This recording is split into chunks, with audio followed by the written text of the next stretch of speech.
Dios les bendiga, mis hermanos.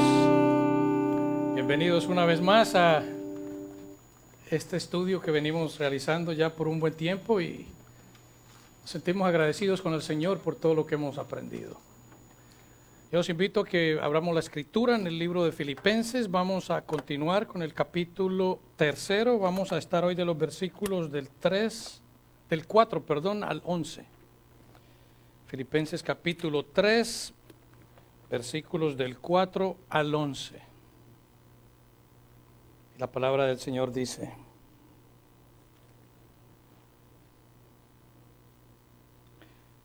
aunque yo tengo también de qué confiar en la carne, si alguno piensa que tiene de qué confiar en la carne, yo más. Circuncidado al 8º día, del linaje de Israel, de la tribu de Benjamín, hebreo de hebreos, en cuanto a la ley fariseo, en cuanto a celo, perseguidor de la iglesia, en cuanto a la justicia que es por la ley, irreprensible. Pero cuantas cosas eran para mi ganancia, las he estimado como pérdida por amor de Cristo. Y ciertamente aún estimo todas las cosas como pérdida por la excelencia del conocimiento de Cristo Jesús, mi Señor, por amor del cual lo he perdido todo y lo tengo por basura para ganar a Cristo y ser hallado en Él, no teniendo mi propia justicia que es por la ley, sino la que es por la fe de Cristo, la justicia que es de Dios por la fe, a fin de conocerle y el poder de su resurrección y la participación de sus padecimientos, llegando a ser semejante a Él en su muerte, si en alguna manera llegase la resurrección de entre los muertos. Amén. Oramos. Bendito Dios Todopoderoso, Señor nuestro. Venimos delante de ti, Señor,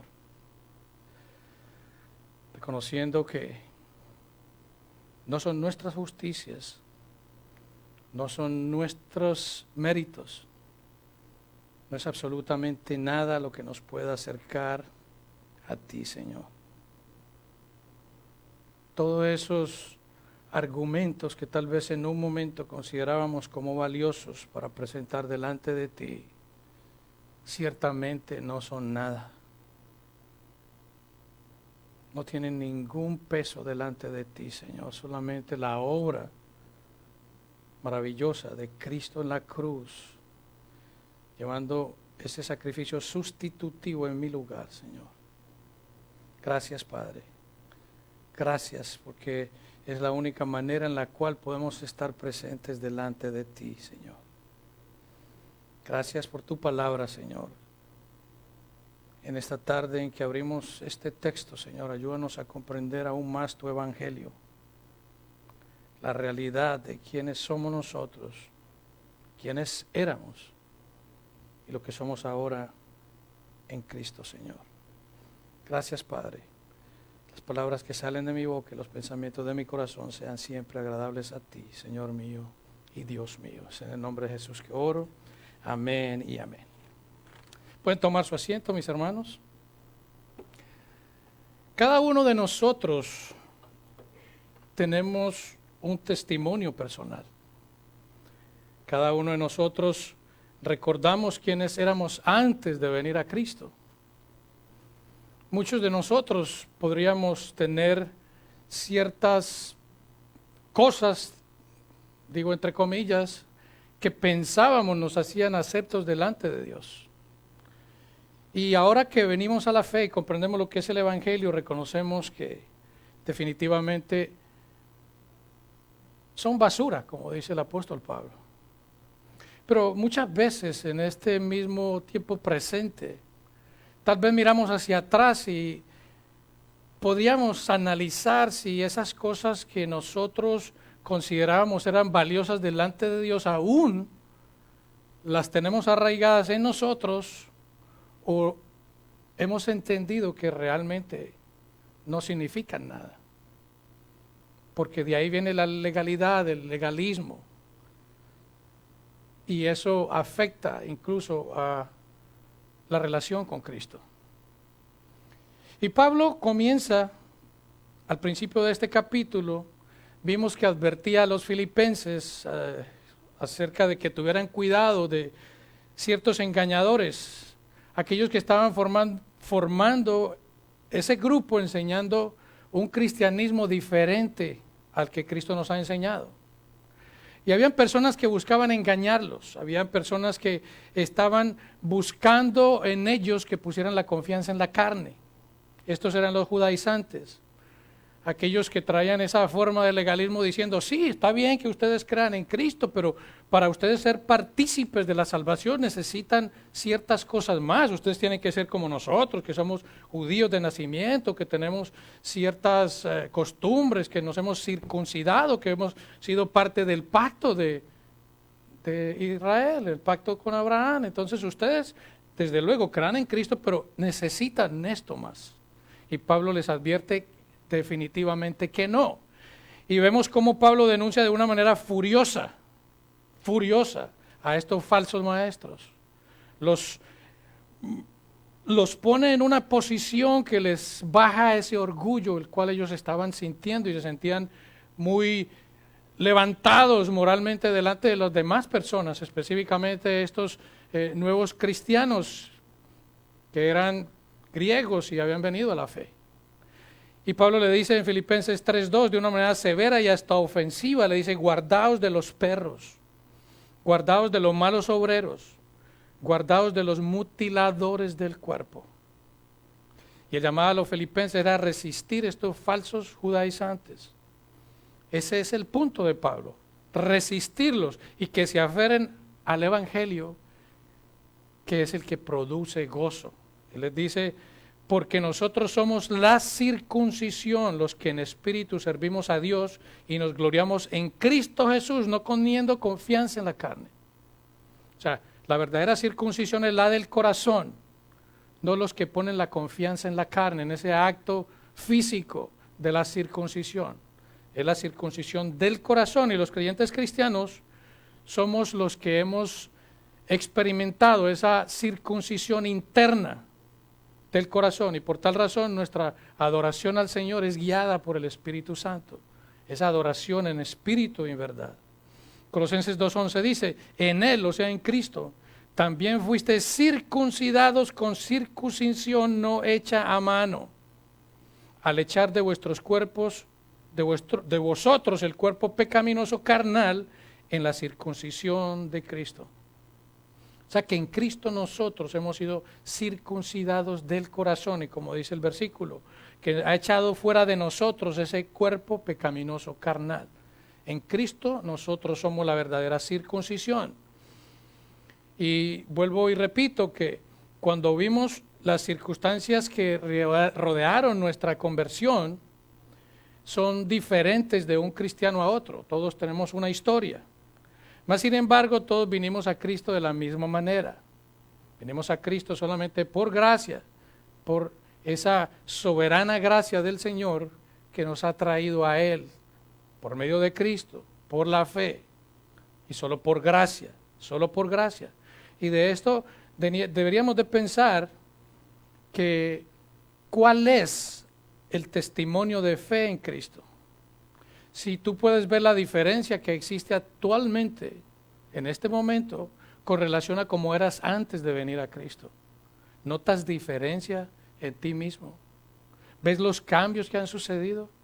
¿Ves cómo ya algunas personas te ven a ti de una manera distinta como eras antes? Esa es parte del testimonio. ¿Cuál es nuestro testimonio de fe? Y en los versículos siguientes que vamos a analizar a continuación, Pablo va a hablar precisamente de su testimonio a los filipenses y a nosotros antes de su conversión. Porque la vida del apóstol Pablo fue totalmente transformada, totalmente. Antes de su encuentro con Cristo, él estaba totalmente confiado en lo que él era, en su condición religiosa, en su moralidad, en todos los requisitos que él tenía acumulados para presentar delante de Dios. Él confiaba en todo eso. Pero tan pronto fue interceptado por el Señor, su vida cambió de una manera radical en una posición directamente opuesta a la que él iba. Ese fue el cambio. Y Pablo comienza a escribir su vida antes de conocer a Cristo. Y él quiere decirnos que si solo los esfuerzos humanos, que si solo nuestro aporte que quisiéramos, entre comillas, presentar delante de Dios fueran necesarios para ganar la aprobación y la aceptación de Él sería el primero. Él nos quiere mostrar que Él reunía los requisitos completamente humanos, religiosos, para poder presentarse delante de Dios. Y Él comienza hablando porque estos judaizantes se sentían muy orgullosos de su linaje, muy orgullosos de su descendencia, muy orgullosos de sus tradiciones, muy orgullosos de todo lo que habían hecho en ese pacto que habían realizado con Abraham en su tiempo. Entonces Pablo quiere hacerles ver a ellos que esto absolutamente no significa nada. Y él pone, contrarrestando el orgullo de ellos, las características o las exigencias que estaban pidiendo para los gentiles, para que pudieran ser aceptados delante de Dios, él las pone en una altura, dando a entender que eso no significa absolutamente nada. Y él comienza diciendo, aunque yo tengo también de qué confiar en la carne, si alguno piensa que tiene de qué confiar en la carne, yo más. O sea, que si hubiesen argumentos, hubiesen méritos para poder estar delante de Dios, Pablo dice, yo tengo más, yo tengo más. Pablo escribe con emoción, con sentimiento, con celos y rabia. Él quiere mostrar en contra de estos judaizantes orgullosos, que si ellos eran esos judíos puros, como querían manifestar, él lo era aún más que cualquiera inclusive de ellos mismos. En otras palabras, si alguien pudiera encontrar la salvación por la justicia propia, ese soy yo, dice Pablo, ese soy yo. Y comienza a enumerar aquellas cosas en las que él alguna vez confió. Porque tenemos que entender que Pablo en un momento pensó realmente que estas cosas eran lo que lo hacían a él estar bien delante de Dios. Y él comienza diciendo, con estas 7 manifestaciones que él hace, dice circuncidado al 8º día. Y la ley de Moisés exigía que al 8º día el bebé recién nacido, varón obviamente, debería ser circuncidado. Debería ser, eso lo marca Génesis 17:12, Levíticos 12:3, lo cual consistía en cortar el prepucio, la piel del pene en el niño recién nacido, como una señal del pacto, significando que él conformaba o era parte del pacto de Abraham. Eso era lo que significaba. Y Pablo señala que él era judío de nacimiento, que él no era alguien que se había convertido por si alguna cosa, porque podríamos pensar que en este grupo de judaizantes que iban manifestando estas circunstancias, pudieran haber también gentiles que se habían convertido al judaísmo para ser como ejemplo de estas personas, y Pablo quiere derribar cualquier argumento, porque los mismos judaizantes podían llevar a algunos ya habiendo pasado por ese proceso como un ejemplo de lo que ellos están hablando. Y Pablo dice, no, yo fui circuncidado al 8º día. Yo no soy una persona que se haya convertido después. Y la circuncisión era un rito religioso practicado con el significado de que el corazón debería ser cortado con la palabra de Dios. Eso fue lo que vimos la semana pasada.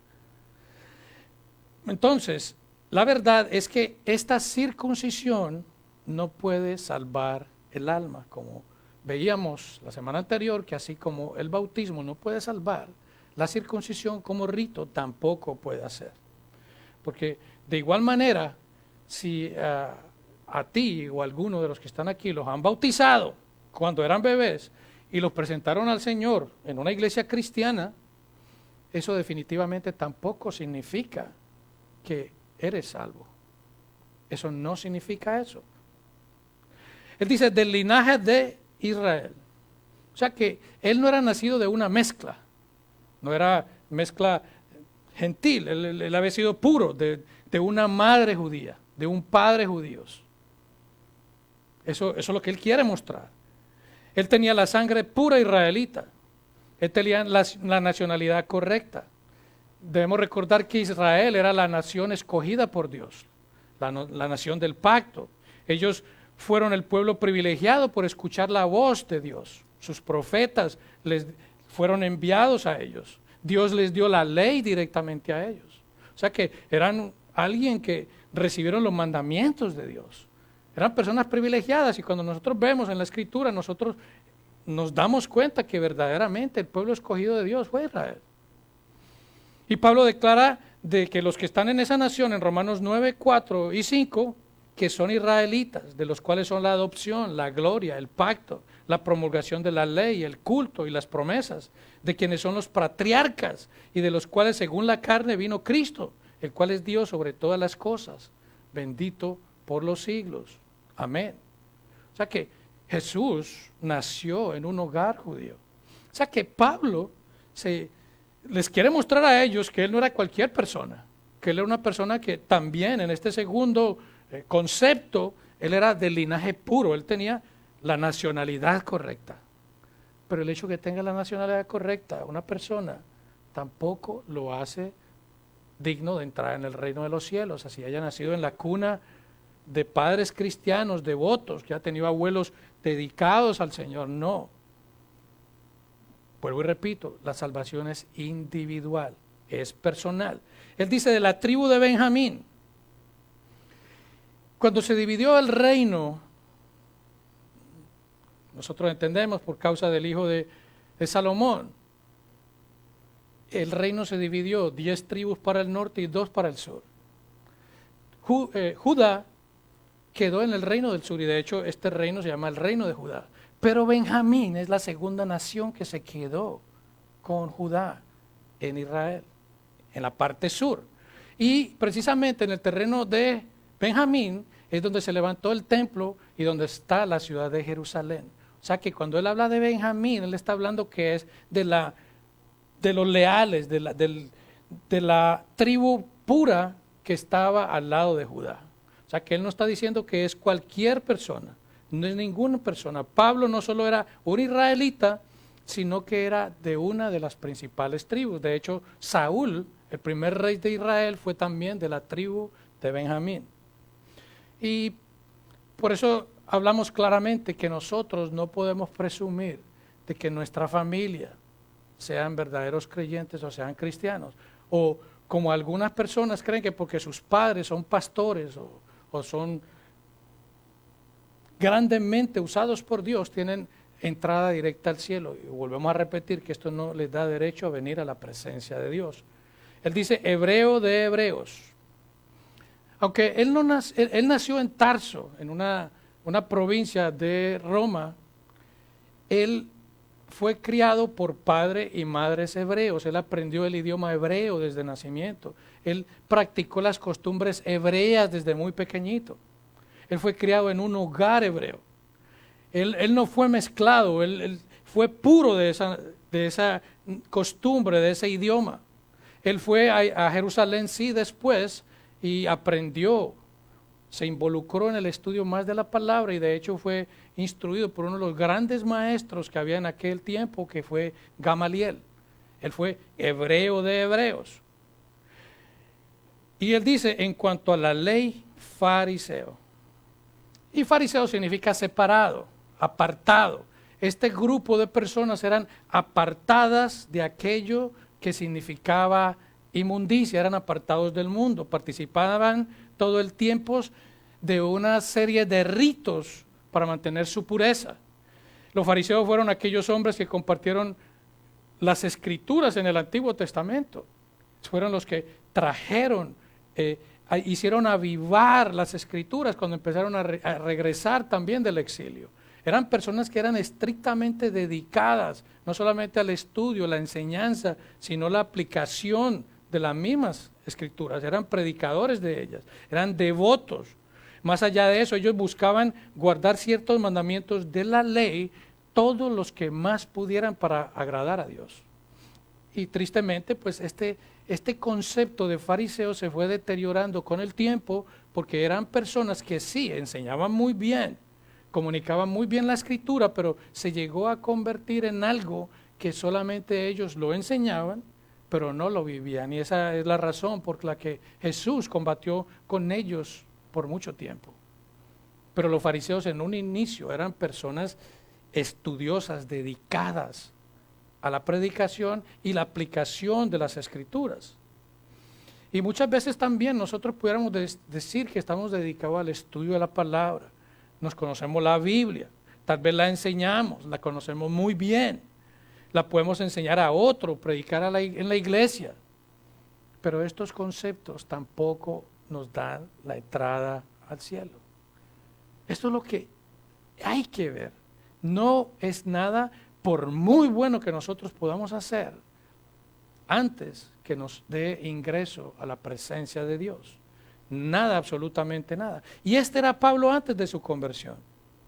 Él conocía las Escrituras muy bien, muy bien. Era alguien diestro en la palabra. Era alguien que, de acuerdo a la costumbre, podría recitarle incluso los primeros 5 libros del Antiguo Testamento, el Pentateuco, de una manera verbal. Eran personas totalmente educadas, tenía todos los requisitos para poder ser aprobados delante de Dios. Y eso era algo que en un tiempo él se sentía orgulloso.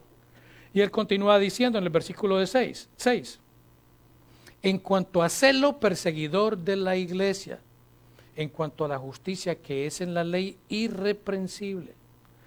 Y cuando habla de celo, Pablo era una persona entregado a las cosas que él hacía. Era una persona que no era tibia con relación a las cosas de Dios. Era una persona que no era el tipo de persona que está mitad en la iglesia y mitad en el mundo. Él era una persona dedicada derechamente a las cosas de Dios. Completamente.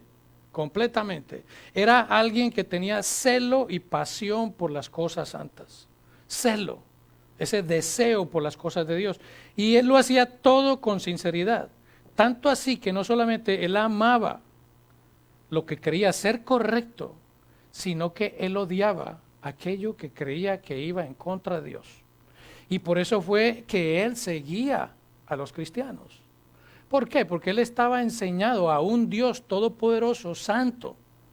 Y él en un comienzo no podía entender que ese Dios santo, todopoderoso, pudiera venir y morir en una cruz. Él no podía creer en un Dios santo, ese Mesías que él anhelaba, que pudiera estar mezclándose con personas que eran del mundo. Y Pablo perseguía a la iglesia porque él pensaba que eso era algo erróneo, algo equívoco. Y por esa razón él lo hacía. ¿Por qué? Por ese celo por agradar a Dios. Él pensaba que los cristianos estaban actuando de una manera incorrecta. Y esa era la razón por la que él los perseguía. Él los perseguía. Y por eso él dice en Hechos 26:9, dice, yo ciertamente había creído mi deber hacer muchas cosas contra el nombre de Jesús de Nazaret.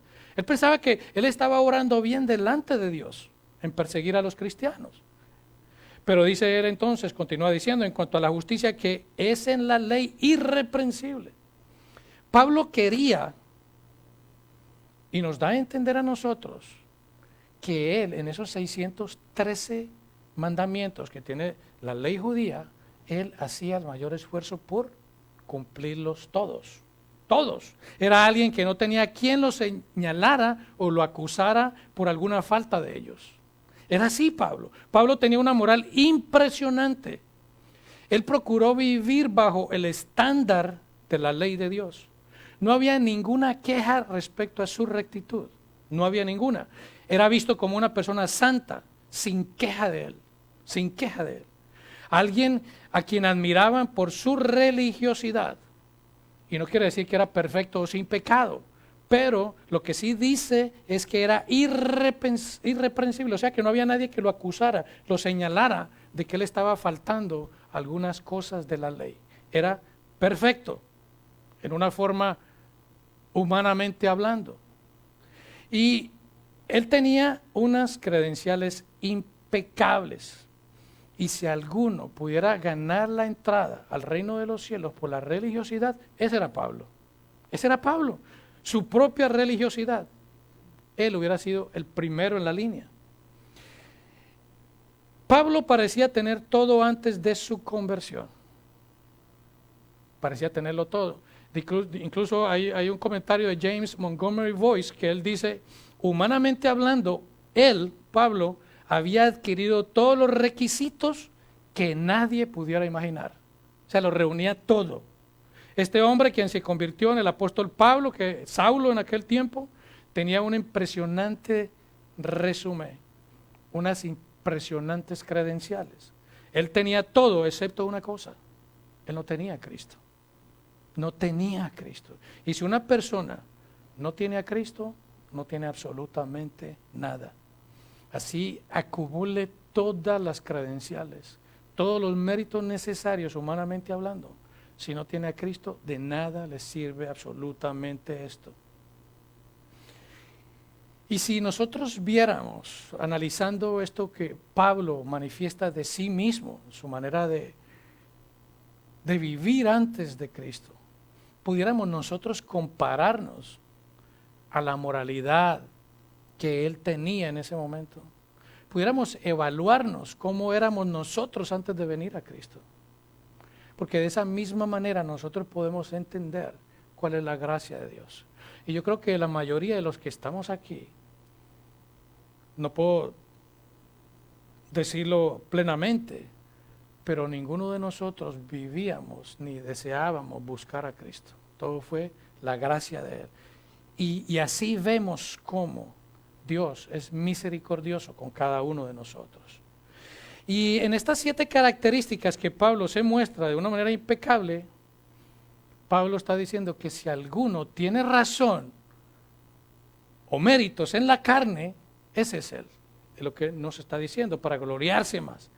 Y él continúa diciéndole, como si parafraseara yo a estos judaizantes: ustedes vienen acá con pretensiones, con orgullo de querer influenciar a estos hermanos cristianos con todas sus credenciales. Yo tengo más.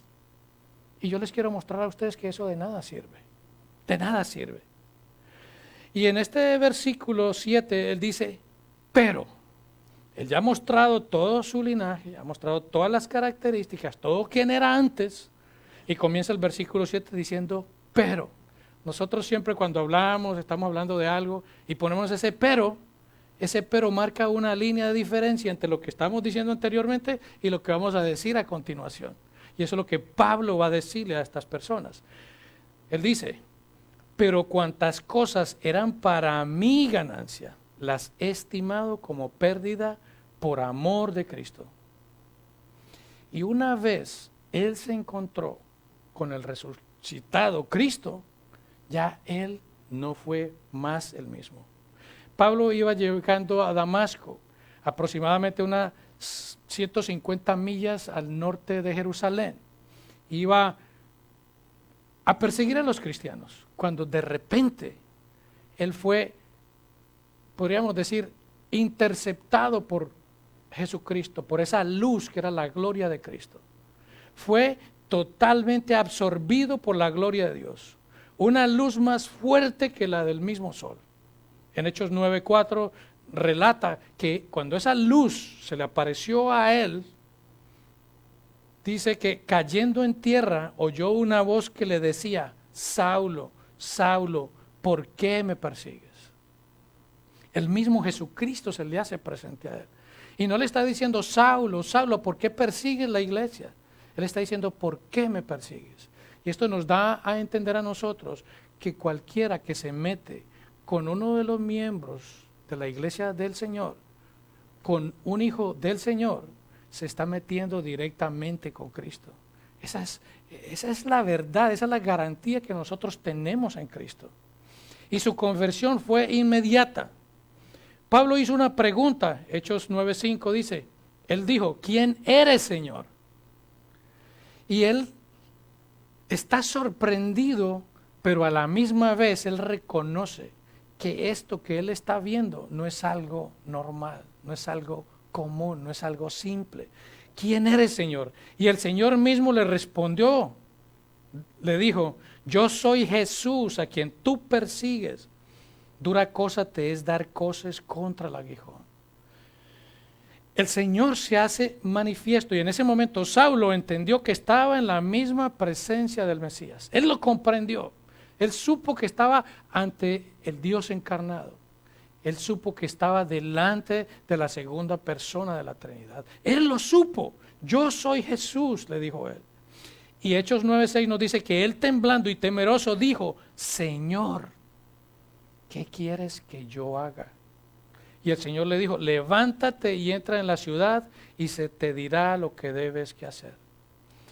Pablo en ese momento reconoció lo equivocado que él estaba. Pablo reconoció todo lo que él había hecho, acreditado, acumulado durante toda su vida. No tenía ningún valor. Él lo entendió. Inmediatamente él fue receptor de la gracia soberana de Dios. Y Pablo en ese momento confesó el señorío de Jesucristo. E inmediatamente se convirtió en un creyente y en un seguidor de Cristo. Y esto nos muestra a nosotros que cuando la gracia de Dios viene verdaderamente en un creyente, los efectos son inmediatos. Los efectos son visibles. Son casi instantáneos. Desde luego que hay una santificación progresiva, pero la respuesta a Cristo por su evangelio es notorio. Hay un cambio radical, se manifiesta inmediatamente. Y aquí vemos que una gran verdad teológica, y de hecho hay los teólogos afirman que de estos versículos en adelante, lo que Pablo relata ampliamente en el libro de Romanos, en estos versículos siguientes, él los muestra en una versión pequeña. O sea que Pablo nos está mostrando el evangelio en estos versículos que siguen a continuación. Es la manera en que él muestra el evangelio. Y Pablo nunca estuvo buscando a Cristo. Si nos damos cuenta, él no lo buscaba. Él quería estar bien delante de Dios, pero él nunca buscó a Cristo, el único mediador. Cristo fue el que lo encontró a él. Y aquí vemos cómo la gracia soberana de Dios es manifiesta, que la salvación proviene de Dios. La salvación es meramente de Dios. Es Dios quien viene a buscar y salvar lo que se había perdido, como dice el Señor en Lucas 19:10. Es Él. Dios tiene que cambiar nuestro orgulloso corazón para que nosotros podamos venir a Él. Y eso fue lo que sucedió con Pablo. Dios transformó su corazón. Es Jesús el que nos busca. Es Jesús el que nos encuentra. Es Él, es Él. Y en los versículos siguientes, Pablo nos va a mostrar quién era antes de su encuentro con el Señor Jesucristo. Eso no lo mostró anteriormente, pero ahora Él pone en una balanza lo que Él era anteriormente y lo que es en la actualidad, en aquel tiempo en que escribe esta carta. Entonces Él dice en el versículo 7, pero cuantas cosas eran para mi ganancia, las he estimado como pérdida ante otras. Las he estimado como pérdida por amor de Cristo. Todas las cosas que para él eran ganancia, el amor de Cristo le ha hecho a él considerar esas cosas como pérdida, como pérdida. Y estas cuantas cosas se refieren a su linaje, a su educación, a su pacto con Abraham, todas estas cosas que nos ha venido manifestando anteriormente. O sea, todas esas cosas que lo hacían a él sobresalir delante de las demás personas. Todas esas cosas en las que él confió, que lo acercaba a Dios, todas estas cosas, su autojusticia, todo lo que eran para él ganancia, ahora son pérdidas. Todo, absolutamente todo. La ha estimado como pérdida por amor a Cristo. Todas esas cosas en las que él confiaba en su vida, que le darían aceptación delante de Dios, todas esas cosas él las ha eliminado. Los ha puesto en la categoría de pérdida después de que conoció a Jesucristo. Todas esas cosas, lo que era una vez ganancia, las ha puesto como pérdida. Y desde el momento en que nosotros vinimos a Cristo, ¿qué cosas de las que teníamos anteriormente nosotros todavía acumulamos como ganancia o las hemos puesto como pérdida? Son cosas que tenemos que analizarnos nosotros mismos. Tal vez estamos guardando, aún convertidos, estando en Cristo, guardando cosas que creemos nos ayudan un poquito más a estar bien delante de Cristo. Y ciertamente dice él, aún estimo todas las cosas como pérdida por la excelencia del conocimiento de Cristo Jesús, mi Señor. Y ciertamente, cuando dice ciertamente, es una afirmación, una reafirmación de que todo lo que lo ha perdido, él no se lamenta de eso. No se lamenta. Quedó atrás. No tiene nada más que ver en mi vida. Ni siquiera pienso en ellas. Él las está mencionando aquí no de una manera orgullosa. Él las está mencionando aquí para desvirtuar, para eliminar el concepto que estos falsos judaizantes estaban tratando de, como pretensión propia, para cambiarle el pensamiento a los gentiles cristianos. Pero Pablo lo está manifestando de una manera en que él se siente incluso no orgulloso de aquello que él era antes. Ciertamente, o sea que todo su currículum, toda su trayectoria religiosa, toda su reputación, su posición, su prestigio, todo lo que él confiaba ciertamente es pérdida. Nada lo considera él útil en ese momento. Y desechaba todo lo que él consideraba de valor por la excelencia del conocimiento de Cristo Jesús, mi Señor. Y como le decía, en el momento en que él conoció a Cristo camino a Damasco, él lo conoció repentinamente y experimentó su presencia. Ahora él habla de la excelencia del conocimiento. Y este es el punto aquí que vamos a ir viendo. La excelencia del conocimiento de Cristo. El valor, el precio que requiere el conocer la excelencia de Cristo. Mi Señor manifiesta así ese interés por ese Señor, por ese Dios de Él, por conocerlo completamente. Y eso nos pone a pensar a nosotros, esa debería ser nuestra oración, conocer la excelencia del Señor. Conocer a Cristo significa más que un simple conocimiento intelectual, un simple conocimiento teológico. Es más allá. No es un solo conocimiento que ponemos en nuestra mente, no. Es conocer a Cristo de una manera íntima y personal. De una manera íntima y personal. Filipenses 3:8, por amor del cual, o sea, de Cristo, lo he perdido todo y lo tengo por basura para ganar a Cristo. Y esta palabra basura literalmente la traduce la Biblia King James como estiércol, excremento. Y esa es la palabra que se traduce ahí. Skubalón es la palabra griega y eso traduce excremento. Esto quiere decir que lo mejor que una vez Pablo tuvo para ofrecerle a Dios todos aquellos méritos, se habían convertido en basura en el momento que él vio a Cristo. Se convirtieron en basura, pero en ese momento Pablo ejerció la fe en Cristo, confiando más en Él para salvación. Él consideró que todas esas obras eran estiércol, no servían absolutamente de nada. Pablo se dio cuenta que no podía confiar en su religiosidad, ni su trayectoria, ni en ninguno de esos méritos que él tenía, sino solamente en Cristo. En Cristo. Filipenses 3:9, y ser hallado en Él, no teniendo mi propia justicia que es por la ley, sino la que es por la fe de Cristo, la justicia que es de Dios por la fe.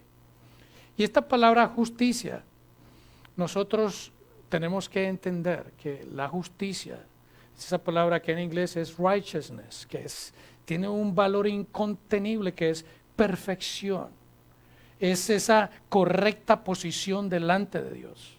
Es estar totalmente puro delante de Dios.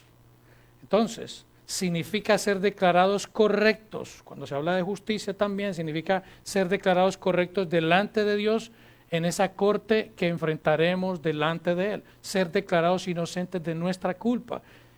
Declaración de ser justificados.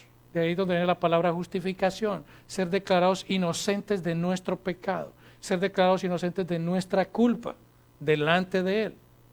Y Pablo reconoce que él nunca podría ser aceptado delante de Dios. Él reconoce que él no podía ser justificado delante de Dios, ser declarado inocente de su pecado, de su culpa, por su buena moralidad, ni por sus buenos méritos que tenía anteriormente, ni en esas ceremonias, ni rituales, que es lo que les quiere mostrar a estos judaizantes. De ninguna manera. Pablo manifiesta que no hay nada que se pueda hacer para ganar la salvación. Pablo les está diciendo a estos filipenses, de todo lo que yo podía hacer, absolutamente nada me sirve para ganar la salvación. No se dejen influenciar de estos judaizantes. Nada sirve, nada se puede hacer, nada. Es solamente por la fe en Cristo. La salvación es solamente por fe, es solamente por Cristo y es solamente por gracia. Solamente por Cristo, por fe y por gracia. George Whitefield, él decía, somos justificados por sola fe. Sola fe. Las buenas obras tienen su propio lugar. Esas buenas obras justifican nuestra fe, mas no a nosotros. O sea que las obras buenas que nosotros hacemos después de la conversión son las que hacen manifiesto que verdaderamente somos salvos, no que las obras nos salvan. Por eso que Efesios 2:10 nos dice a nosotros que fuimos creados para buenas obras que Él preparó de antemano. O sea que las buenas obras son la evidencia de que nosotros somos realmente hijos de Dios, somos verdaderos creyentes, pero las obras como mérito para ganar la aprobación de Dios son como trapo de inmundicia, como dice el libro de Isaías. O sea que solamente por fe. Y fe es el conocimiento. ¿Cómo podemos definir nosotros fe? Fe es el conocimiento de mi propia pecaminosidad. Fe es el reconocimiento de que mi propia justicia no me puede llevar a Dios. Eso es fe. Fe es entender que debo tener a Cristo. Fe es venir y abrazar a Cristo, confiando solamente en sus méritos, como el único Salvador y Señor, en Él solamente. Nadie como Cristo guardó la ley perfectamente. Tenemos que entender eso. Él fue a la cruz en lugar de malvados pecadores. Él fue a la cruz. Él llevó la ira de Dios por malditos pecadores en la cruz. Solamente Cristo pagó por la redención de los suyos. Nadie más fue resucitado de los muertos para que nosotros ahora podamos recibir su justicia, su rectitud, su perfección y podamos ser aceptados delante de Dios. Es la única manera, es la única manera. Ser declarados inocentes de nuestra culpa y adoptados como hijos de Dios. Es la única manera. No hay absolutamente nada. Ese es el Evangelio, esa es la realidad del Evangelio. Nadie más nos da vida.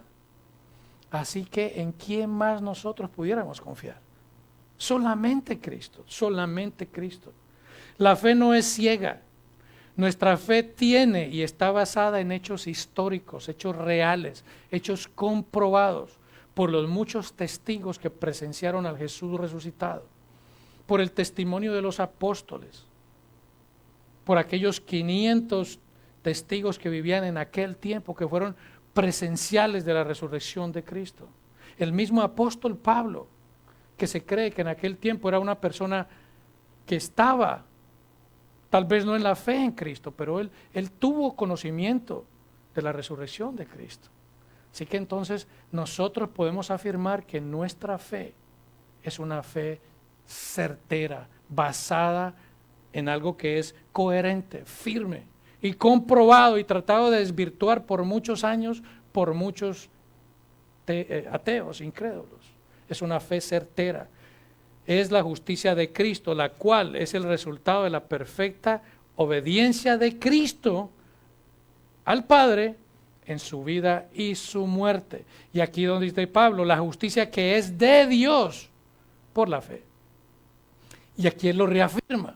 Él da a entender que esa justicia la cual nosotros recibimos para ser aprobados delante de Dios es una justicia que no es nuestra. No nos pertenece, ha sido entregada. Es algo que Dios ha dado. Esa justicia es la que yo presento delante de Dios, la de Cristo, y que no es mía, de ninguna manera es mía. Y es muy importante entender eso, que la justicia que venimos y presentamos delante de Dios es de Cristo, no es mía. Y cuando dice la justicia, esta palabra se traduce también como la fidelidad de Cristo al Padre, en esa obediencia perfecta al Padre. Y como resultado de esa obediencia, nosotros somos los beneficiarios de la salvación, de esa rectitud, de esa perfecta justicia de Cristo que es otorgada a mí, es imputada en mí, es entregada a mí. Jesús toma mi posición en la cruz, Él tomó mi posición delante de Dios, de castigo, de la ira de Dios, y Él me entrega a mí su justicia, esa justicia que Él ha entregado a los que ponen la fe en Él. No es mía, es de Él que me entrega. Y Pablo reconoce que cuando él se encontró con Cristo resucitado, cuando iba camino a Damasco, todo lo que él tenía era solamente pérdida, basura, estiércol. Solamente Cristo fue el que le dio la justicia para estar delante de Dios. Entonces aquí entendemos que Pablo está manifestándole a estas personas, a la iglesia de Filipos, el evangelio. No hay absolutamente nada que estos judaizantes puedan pretender influenciar en ellos para ganar la salvación. Y continúa el versículo 10, a fin de conocerle y el poder de su resurrección. Aquí, estos versículos que vienen a continuación, nos marcan a nosotros, no solamente como Pablo declara basura lo que él había hecho para ganar la aprobación de Cristo, mostrando el evangelio, sino que él aquí nos va a mostrar algo más, y creo que le pongamos atención. Dice, a fin de conocerle y el poder de su resurrección y la participación de sus padecimientos, llegando a ser semejantes a él en su muerte. Habían pasado, cuando él escribe esta carta, aproximadamente 25 años de que él se encontró con Jesús camino a Damasco. Algunos dicen que 30, pero más o menos 25 años habían transcurrido desde que Pablo se había encontrado con Cristo camino a Damasco. Y que él dice que pueda conocerle, es algo que nos pone a nosotros a pensar, pero si ya lo conoce, él tuvo esa visión con él, él quiere conocerle más. O sea que esto indica un deseo inmenso que él tenía en el corazón por alguien que ya conoce a Cristo, pero desea conocerlo aún más. Aún más. Y créanme que cuando estaba estudiando esto, me vi hasta confrontado por estas palabras. Deseaba conocerlo aún más, desearlo conocer más allá de cualquier conocimiento que pueda existir a Cristo. ¡Wow! Eso debería ser una oración constante en nosotros. Desear conocer a Cristo más y más. Pero lo que Él nos va a manifestar a nosotros ahora, Él desea entrar en una más cercana y más íntima comunión, en esa íntima relación con Cristo. Y la mayor prioridad del apóstol era esa, conocerlo a Él. Y que debiera ser para cada uno de nosotros como creyentes, conocer a Cristo más y más. Pablo había dicho que para él el vivir es Cristo, en el 1:21. Recordamos que él ya, su seguridad estaba puesta en Cristo. Él estaba completamente tranquilo que si él partía iba a estar mejor, muchísimo mejor. Pero aún así él desea conocer más a Cristo, más. Y el conocimiento personal de Cristo era la más grande ambición de Pablo. Y eso fue lo que lo inspiró a él a llevar al evangelio hasta las partes más lejanas del mundo. Eso fue, dice él, mostrando cómo desea conocer a Cristo. Él lo manifiesta de dos maneras. Dice, el poder de su resurrección y la participación de sus padecimientos. Y aquí está el punto.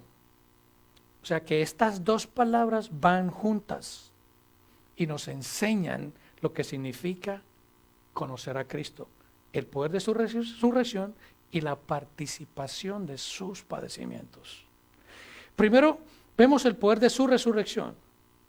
nosotros podemos entender que el poder de la resurrección es aquello que levantó a Cristo de los muertos, ese poder del Espíritu Santo, el poder de Dios para levantarlo por medio de su Espíritu Santo. Ese es el poder de su resurrección, el poder que Dios ejerció por medio de su Espíritu Santo para resucitar a Jesucristo. Ese poder es el que quiere Pablo, ese poder. Esa palabra se traduce incluso como de donde viene la palabra dinamita, esa fuerza, ese poder. Y de hecho la conversión en cada uno de nosotros no es nada más, sino que el poder de Dios para darnos vida a nosotros. Es la fuerza de Dios, ese poder que de personas muertas como nosotros en nuestros delitos y pecados, Él nos da vida. Es el poder de la resurrección, el poder del Espíritu Santo. Pablo en 2 de Corintios 4:6, él dice a nosotros, mostrándonos el tipo de resurrección, que no toma más sino que el poder creador de Dios. Él nos dice, porque Dios que mandó que de las tinieblas resplandeciese la luz, es el que resplandeció en nuestros corazones para la iluminación del conocimiento de la gloria de Dios en la faz de Jesucristo. La resurrección no es más que el poder creativo de Dios. Efesios 2:1, y Él os dio vida a vosotros cuando estabais muertos en vuestros delitos y pecados. Ese es el poder que da vida.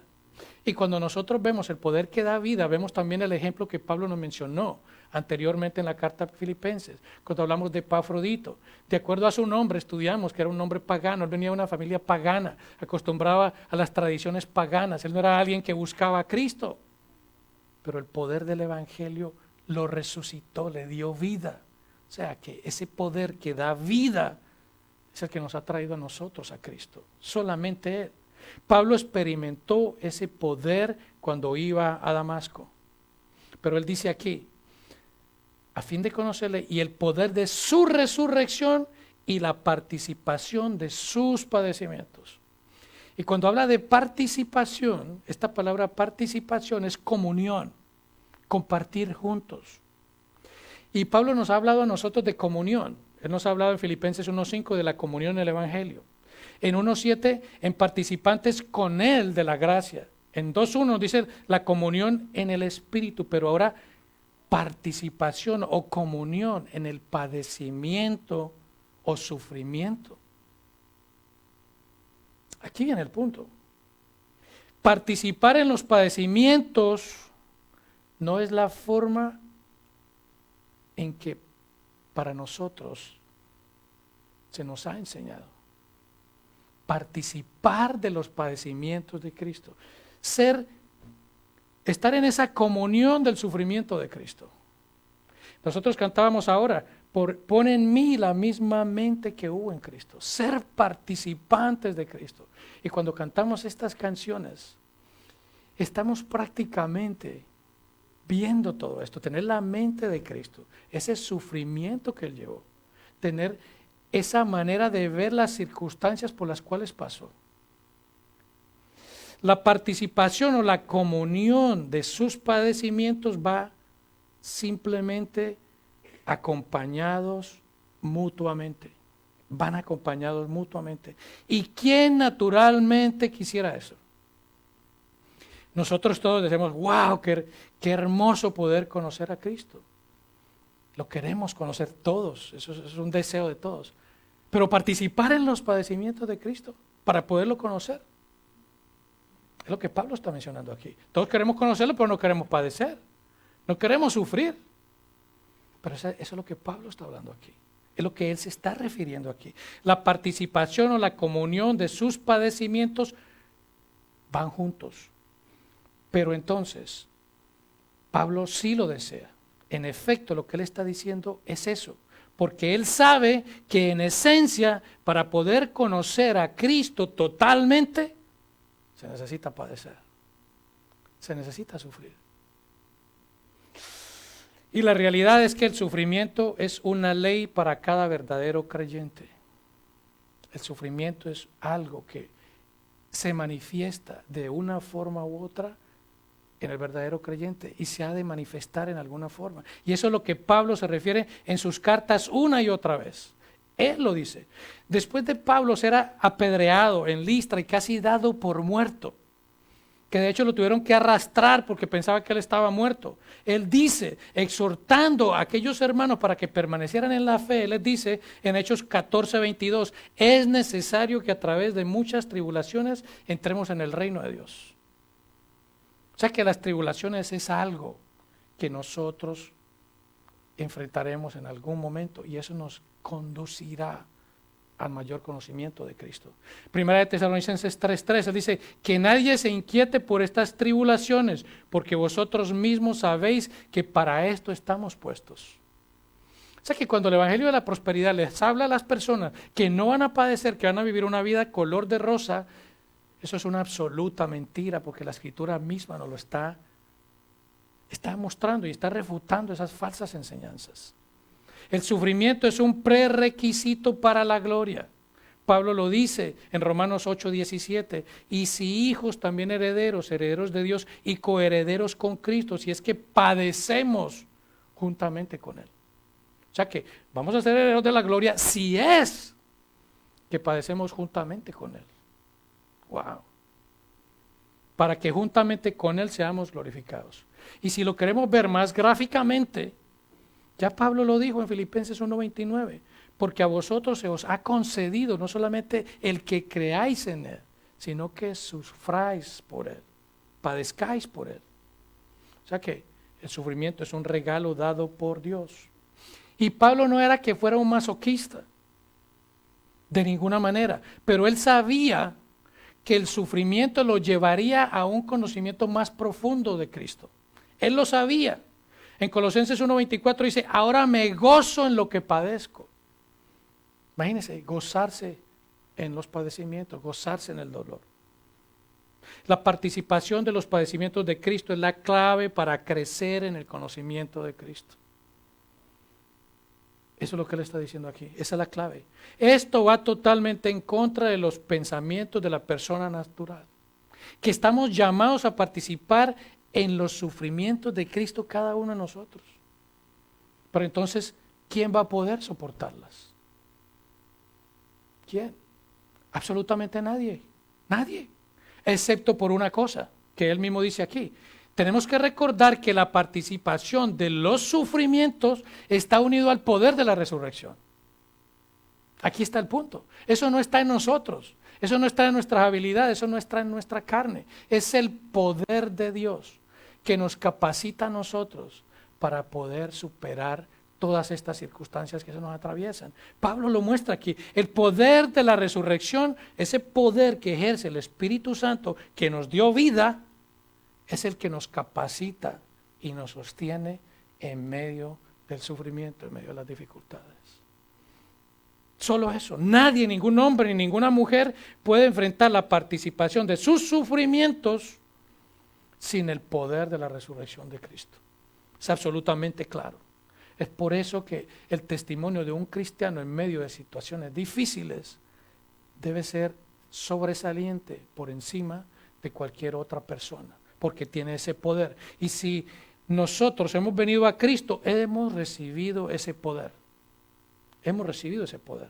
Si hemos experimentado el proceso de la resurrección de Cristo en nuestras vidas, entonces sí podemos participar de sus sufrimientos. Es lo que nos está diciendo Pablo aquí. Entonces conoceremos más a Cristo. Conoceremos más a Cristo. Y la pregunta es, ¿deseas conocer a Cristo? Porque si deseamos conocer a Cristo verdaderamente, tenemos que estar conscientes que se va a padecer, vamos a ser partícipes de los padecimientos de Cristo, pero la esperanza y la confianza que tenemos el poder de la resurrección. Esa es la verdad. Y eso es lo que Pablo nos dice aquí. Eso es lo que Pablo está hablando a los filipenses. Eso es lo que nos quiere enseñar a nosotros. Que el conocer a Cristo va a requerir. Pablo quiere, en otras palabras, que tomemos la cruz y que lo sigamos a Él. Eso es lo que significa el cristianismo. Tomar la cruz y seguir a Cristo. Pablo lo quiere ser. Él quiere ser aún más conformado a la imagen de Cristo en su muerte. Y Pablo concluye su deseo de conocer a Cristo diciendo, si en alguna manera llegase a la resurrección de entre los muertos. No es que Pablo no estuviera seguro de que fuera a estar con el Señor en su resurrección, él está totalmente seguro de eso, porque para Pablo la resurrección es un hecho seguro, él lo había dicho anteriormente, que para él morir era muchísimo mejor, él lo había dicho, sino que lo que él no sabía era cómo y cuándo iba a ser el tiempo de su partida. Él estaba en Roma, él no sabía cuál iba a ser su condición, no sabía si iba a morir como mártir en ese enjuiciamiento o si iba a salir libre, pero él sí estaba seguro de su resurrección, él sabía esas cosas. Pero lo que sí sabía enfáticamente es que no se puede experimentar resurrección sin muerte. Y todos queremos estar en la presencia de Dios, todos queremos gozarnos de Dios en el cielo, pero para estar delante de Él hay un requisito muy indispensable y único, que es que morimos. Y ninguno queremos morir, ninguno queremos sufrir. Y ahí es donde está el punto. Hay dos detalles que nosotros tenemos que estar conscientes. Tenemos que estar conscientes. Y esa literalmente es la idea. ¿Y cuál será el gran premio?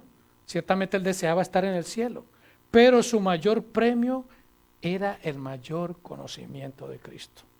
Mayormente. Y no hay duda que si nosotros supiéramos que este es nuestro último día, que estuviéramos enfermos seriamente, Dios no lo quiera, nosotros, yo quiero conocer a Cristo lo más que pueda. Pero deseamos conocerlo ahora, que estamos, gracias a Dios, sanos, que estamos, pues aparentemente, no puedo decirlo, pero pues no con sufrimientos serios, queremos conocer a Cristo. Ese es el punto, ese es el punto. Si en alguna manera llegase a la resurrección de entre los muertos, Pablo participó con Cristo en el sufrimiento. Lo vemos a través de todas sus cartas. Él sufrió grandemente.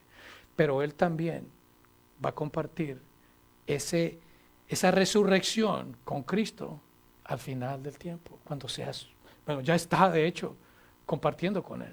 Él lo experimentó, él lo compartió. Jesús fue el primogénito en la resurrección. Y Pablo, como todo creyente en Cristo, será parte o es parte de esa resurrección. Cada uno de nosotros seremos parte de la resurrección de Cristo, si es que verdaderamente estamos en Él. Él fue el primogénito. Nosotros seremos parte de la resurrección para su gloria. Jesús dijo, todo el que cree en mí, aunque esté muerto, vivirá. Lo dijo en aquella ocasión que se encontró con las hermanas de su gran amigo Lázaro. El que crea en mí, aunque esté muerto, vivirá. Porque yo vivo, vosotros también viviréis. O sea que la esperanza nuestra es el compartir junto al Señor una eternidad, alabándolo, glorificándolo, exaltándolo. Esa es la verdad, ese es el evangelio en miniatura que presenta Pablo a los filipenses. No es por méritos nuestros, es solamente por Cristo. Si queremos conocer a Cristo aún más, de una manera inexplicable, tenemos que padecer, tenemos que sufrir, y para estar en gloria tenemos que partir de este mundo. Esa es la clave, ese es el entendimiento que como cristianos debemos aferrarnos siempre, y cualquiera sea la circunstancia, esto nos ayuda a nosotros a ir de la mano del Señor, tranquilos, en ese gozo que Pablo manifiesta en esta carta. Ese es el mensaje que Pablo nos indica y que nos confronta a nosotros, y que Dios nos dé la fortaleza para seguir adelante conociéndolo a Él más y más. Amén. Así que oramos. Bendito Señor, Dios Todopoderoso, venimos delante de ti, agradecidos, Señor, por habernos traído a ti, por habernos atrapado en ese camino que íbamos nosotros en contra tuya, Señor, como lo hiciste con el apóstol Pablo. Fue solamente tu gracia, nosotros no hemos aportado nada para ello, Señor. Pero de la misma manera, Señor, reconocemos que tu justicia puesta en nosotros, Señor, nos ha hecho aceptos delante del Padre. Ese poder tuyo, Padre, por medio de tu Espíritu Santo que nos revivió, es el que nos capacita a nosotros para poder mantenernos en ti, Señor, para conocerte a ti, Señor, para aferrarnos cada día más a las cosas tuyas, Señor. Es ese poder, Señor. Y como creyentes, como hijos tuyos, Señor, queremos conocerte más, Señor. Queremos conocerte más. Y hemos entendido las circunstancias o las causas o las consecuencias que esto pudiera traer, Señor. Pero si es tu voluntad, Señor, nosotros nos ponemos delante de ti, pidiéndote que ese poder que de la resurrección nos fortalezca cada día en medio de cualquier circunstancia que sea presentada delante de nosotros, Señor. Yo sé que hay hermanos, hermanas que están sufriendo, que están atravesando por circunstancias difíciles, Señor. Que este poder de la resurrección les dé la capacidad, les dé la fuerza para seguir adelante, pero que a la misma vez, Señor, puedan conocerte más y más, Señor. Que ese dolor y ese padecimiento, Señor, sea para tu gloria. Que tu poder se perfeccione en esa debilidad, Señor. Es en eso que confiamos, Señor. No son nuestra fuerza, porque por nuestra propia habilidad no podríamos hacerlo, Señor. Eres solamente tú, Señor. De ti clamamos, Señor. Fortalécenos cada día más, Señor. Que nuestra fe no falte, Señor. Bendito eres, Señor. Pido fortaleza por cada uno de nosotros, Señor. Que la paz que solamente tú das permanezca en cada uno de nosotros, Señor. A ti sea siempre todo honor y toda gloria, Señor. En el nombre de Jesús que oro. Amén.